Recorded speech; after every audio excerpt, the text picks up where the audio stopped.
Bonjour à tous et bienvenue pour cette nouvelle vidéo sur la comédie humaine de Honoré de Balzac. Alors vous savez que depuis un an à peu près, je me suis lancé dans cet objectif et je vous ai lancé ce défi de m'accompagner, et certains le font et c'est génial, de lire tout l'ensemble de la comédie humaine. Vous savez, cette saga gigantesque, ce géant de la littérature française composé de romans, nouvelles, essais, plus de 80 titres en tout que Balzac à créer, façonner comme un univers complet, cohérent, avec des personnages qui se rencontrent, qui se croisent, sans forcément se connaître et être le tout et faire partie d'un tout, d'un ensemble qui s'appelle la comédie humaine pour explorer toute cette société du début du 19e siècle, je me suis dit, eh bien, allons-y, lançons-nous dans cette comédie humaine. Beaucoup en parlent, parfois on entend dans les critiques littéraires, à la télévision, à la radio, certains disent oui, la comédie humaine, mais qui l'a vraiment lu en entier? Eh bien, c'est ce que je vous ai proposé de faire, de m'accompagner, et qu'on se dise, ça va nous prendre des années, mais on va y arriver, et ensemble, dans quelques années, on pourra le dire, nous avons lu toute la comédie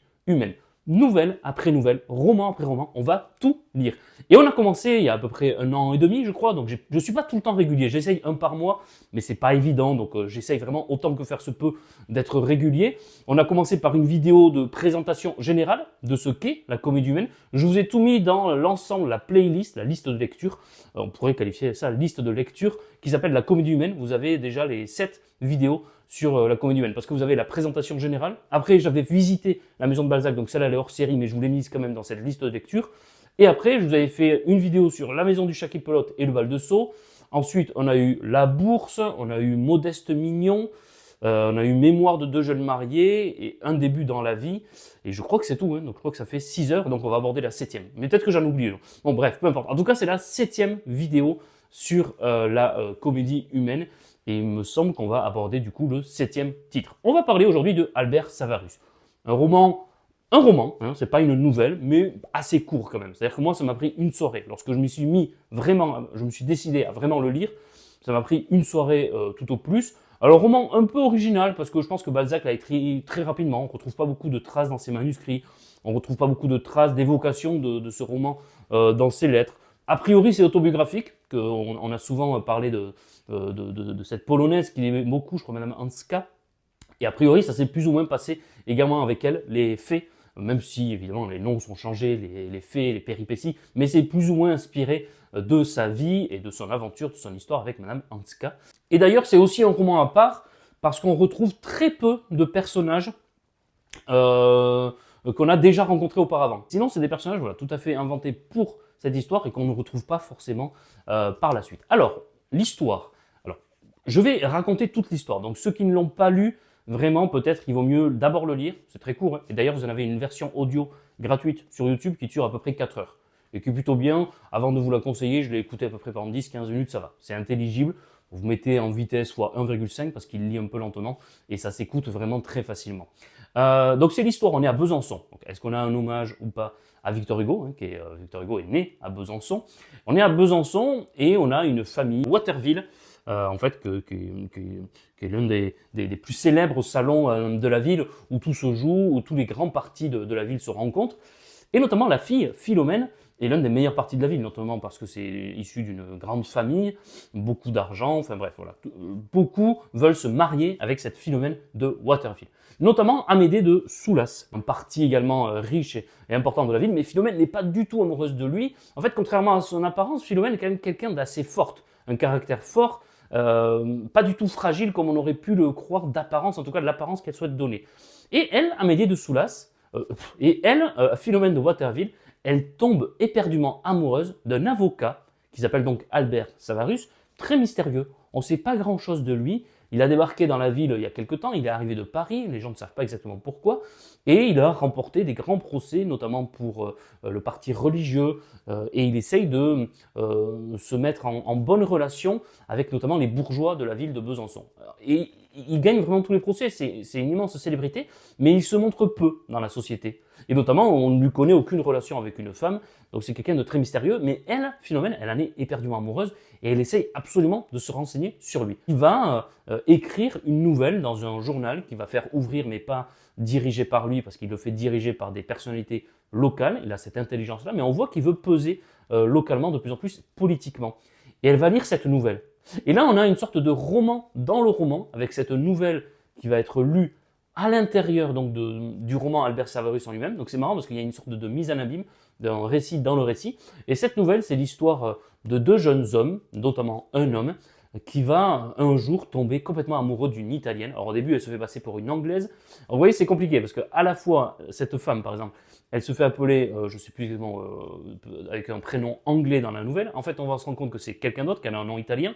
Et en fait, on va se rendre compte qu'elle existe vraiment et qu'elle a encore un autre nom. Vous voyez, c'est pour ça que les noms, je préfère pas trop m'y aventurer pour cette vidéo. En fait, il tombe amoureux donc de cette Anglaise qui est en réalité italienne et qui est une princesse italienne mariée à un personnage d'un certain âge, et ils sont menacés en fait d'exil par les Autrichiens en Italie. Ils ont pris des positions politiques, donc vous voyez tout le contexte historique d'une Italie encore sous le joug de l'Autriche à cette époque, on est dans les années 1830. Et il tombe amoureux d'elle. Le problème, c'est qu'elle, elle tombe plus ou moins amoureuse de lui également. Hein. Il n'y a pas de problème entre les deux, une belle relation se fait. Mais elle est fidèle, et elle veut rester fidèle à son mari. Et au bout d'un moment, elle va les conduire et il va se sentir abandonné. Pas trahi, parce qu'on voit qu'elle est quand même amoureuse de lui, mais abandonné, triste, seule, à Naples. Il va la suivre vraiment partout. Et puis elle va lui dire finalement, non, c'est pas possible, je reste auprès de mon mari, au moins jusqu'à son décès. Et lui, il va se donner un objectif, ce jeune homme, dans la nouvelle, mais on va se rendre compte qu'en fait, évidemment, c'est Albert Savarus. Il va se donner un objectif, c'est de devenir quelqu'un, de devenir un personnage important dans son pays, en France, pour pouvoir, à la mort du mari de cette Italienne, l'épouser, être digne de l'épouser. Et donc il va tout faire, il va partir de Paris, dans lequel il va un peu prendre des risques et donc être un peu personnage non grata, et notamment pour son passé plutôt légitimiste, et il va arriver à Besançon avec l'objectif de se faire élire à la Chambre des députés, ou Chambre des pairs, je ne sais plus exactement laquelle, Chambre des députés je crois, par la bourgeoisie. Et donc en essayant d'omettre un peu de cacher son passé légitimiste. Donc on a dans ce roman ensuite des descriptions très détaillées de la politique locale, de la manière dont se faisaient les élections, les tendances, les différents partis et tout. C'est très intéressant, donc on a ce contexte historique que Balzac essaye toujours de faire. Ça m'a fait penser un peu à du Zola, par exemple dans La Conquête de Plassans, on avait un peu ça aussi, ou alors à du Stendhal dans Lucien Level. D'ailleurs, il y a beaucoup de références, même indirectes, mais à Stendhal dans ce roman. Le côté italien, la princesse italienne, l'ambiance italienne qu'on a régulièrement. Je trouve qu'on a ce côté très proche de Stendhal, qui était une grande star dans les années 1830, à l'époque où écrit Balzac son roman. Et donc, en fait, elle, Philomèle, elle va devenir affreusement jalouse de cette Italienne. Elle va se dire, mais en fait, il est amoureux, il ne veut pas de moi. Et effectivement, même lorsque elle essaye indirectement de le rapprocher de sa famille, par exemple en demandant un procès, lui va dire, non, non, je reste loin de ça, parce que pour l'instant, c'est la politique qui m'intéresse. Et en plus, de toute façon, je ne me marierai à aucune femme. Il refuse même lorsqu'on lui dit, mais pour être élu, il faut que tu te maries avec cette personne. Au début, il refuse catégoriquement. Il ne veut se marier. Il est fidèle moralement à cette Italienne. C'est assez beau, hein, on est vraiment en plein siècle du romantisme, on est en plein dedans. Balzac, lui, n'a pas été aussi moralement fidèle, je crois, à Madame Hanska, la polonaise. Mais ça, c'est une autre histoire. Et donc, elle va essayer de gâcher un peu ses élections, cette Philomèle. Elle va gâcher ses élections en révélant à la préfecture locale son passé légitimiste. Et d'un coup, en fait, Albert Savarus va disparaître. C'est-à-dire que c'est pas exactement ça, le fait que son élection échoue, qui va faire qu'il disparaisse, mais c'est autre chose. Et ça, je vous en ai déjà beaucoup dit de cette histoire, je vous ai déjà beaucoup révélé, mais je vous laisserai découvrir la fin, c'est-à-dire le dernier quart, qu'est-ce qui a fait qu'il a disparu? Et jusqu'à quel point la jalousie de Philomèle l'a rendue vraiment méchante, malveillante, au point de vraiment vouloir le mal de tout le monde. Elle va pas forcément s'en sortir indemne non plus, donc voilà, je vais vous laisser découvrir la fin et la conclusion. Mais c'est un roman qui est pour moi une sorte de parenthèse. J'y vois pas forcément beaucoup de liens, même si on a toujours ces histoires évidemment de retour de la monarchie après l'Empire, donc une époque vraiment très tourmentée, très mouvementée, avec plein de partis, les anciens bonapartistes, les légitimistes, les républicains, les bourgeois. Ça, c'est très intéressant. On a toujours ce contexte. On a également le fait que pour une femme, se marier à l'époque n'était pas forcément une liberté et n'était pas forcément de son choix. Donc là, Philomèle, elle rentre en conflit avec ses parents parce qu'elle refuse d'épouser ce Amédée de Soulas et elle veut en épouser un autre et elle va finir presque seule. Je ne dis pas exactement tout, mais parce qu'elle n'a pas envie d'épouser celui qu'on lui impose. Et on a ça quand même, on a ce thème du mariage chez Balzac. Donc on a quand même, c'est bien. Mais en dehors de ça, je trouve qu'on a une histoire presque romantique, politique, diplomatique de ce début du 19e siècle. Donc c'est vraiment très intéressant. J'ai adoré. Voilà, j'ai adoré les personnages, j'ai adoré le romantisme de ces personnages, la tragédie, jusqu'à quel point ils sont allés jusqu'au bout par passion. Et ça, j'ai adoré. Voilà, vraiment la passion de, à la fois Albert Savarus, la passion de Philomène, la passion même de l'italienne, la princesse italienne. Tous les guident en fait vers le malheur, mais pour une question d'honneur, de parole et de passion, eh ben, ils vont aller jusqu'au bout.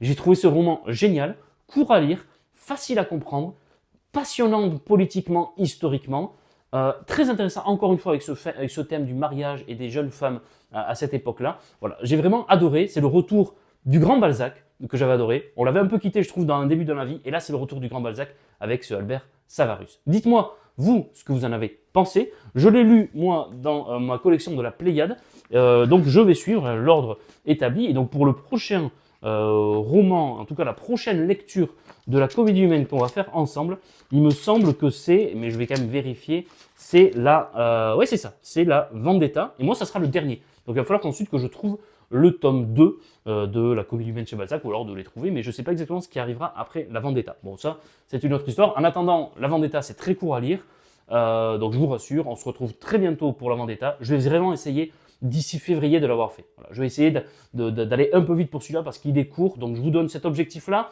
Courant mois de janvier, on le lit, et puis je fais la vidéo fin janvier, tout début février. Sur ce, vous pouvez continuer de lire la comédie humaine, de rattraper peut-être mon retard, parce que c'est des romans ou nouvelles assez courts à lire, ceux qui ont été lus pour l'instant.